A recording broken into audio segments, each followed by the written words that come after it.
Yo, what's up? Just another quick video.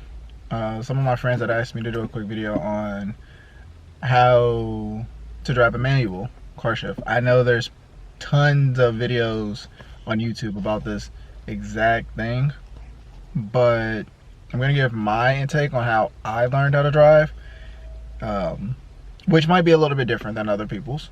You know, it is what it is. So just a little background.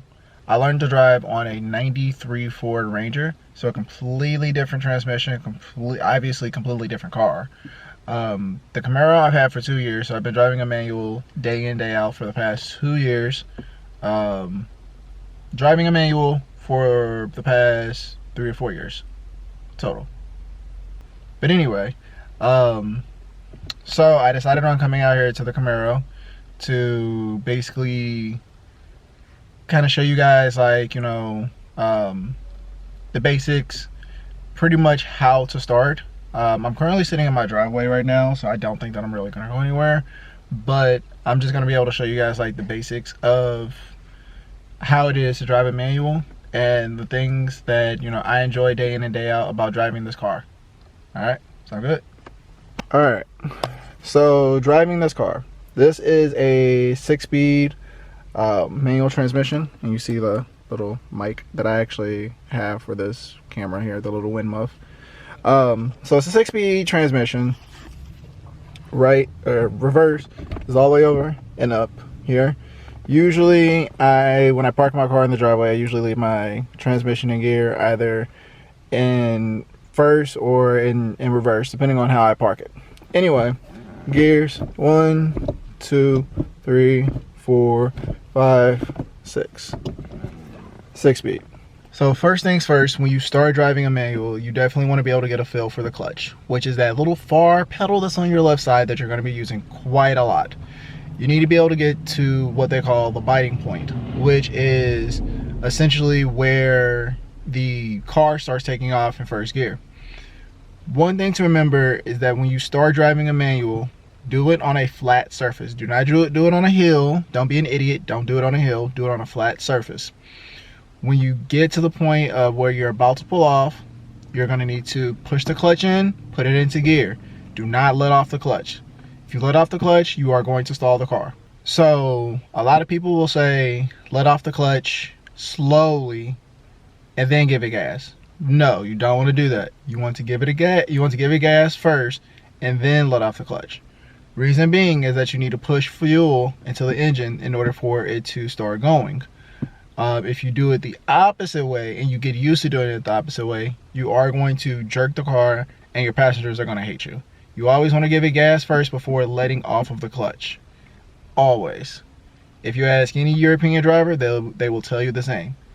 Always want to use gas before letting off the clutch. Alright, so you've gotten used to the biting point, which in this car, the biting point is around 1,000 RPMs to 1,500, which means that every single time that I'm at a stoplight and I have my foot on the clutch and I'm in first gear and I'm about to pull off, I rev up to about 1,000, 1,500 RPMs, and then I slowly let off the clutch and the car starts moving. After that, get up to about 4,000 RPM, clutch in, shift into second gear, gas, start pulling the clutch out. Depending on how fast you're going and how fast the engine is spinning, which is your RPMs, you're going to need to let out the clutch a little bit sooner or slowly.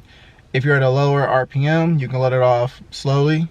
Obviously not too slow or you're going to, you know, jerk your shit. But if you're going fast, then let it off pretty quickly. This car has a feature called no lift shift, which is seemingly when you're around 6,000 RPMs, at least in my opinion, for first gear, you need to be around 6,000 RPMs. Second gear, it seems to maybe kick in around 5.5. I think the manual says 5.5 or so, but first gear seems to really like 6,000 RPMs efficiently. You don't need to redline it, but you do need to keep your foot on the gas, because what will happen is that you'll see the RPMs jump and then go back down. That's when you know that you're in no lift shift. Not a lot of people will really know that, I guess. But anyway, not the point. My point is that the hardest thing about driving a manual is pulling off. If you can get a feel for the biting point, which does take time, obviously, then you'll be good to go. If you can't, keep practicing. Don't let it discourage you. A lot of people, when you start driving stick shifts, they really do screw up. I mean, I did a lot. Like, literally, I did a lot. There was a point in time where, like, I would be on a hill in the truck, and the clutch would seemingly be smelling like it's burning.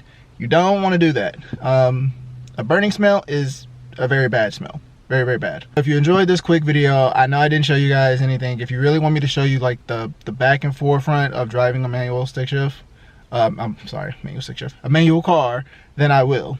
I'll go into a lot more detail. I'll even bring out the GoPro and even be able to like show you guys. But other than that, that's going to conclude this video. I just wanted to kind of get this out really, really quickly to be able to show you guys or tell you guys, you know, essentially how I learned. Again, everybody's experience is different. But if you enjoyed this video, even though it was really quick, give me a like, subscribe, and then comment below how you turned, how you basically learned how to drive a manual, and, you know, any suggestions, anything you guys want to know. But other than that, deuces.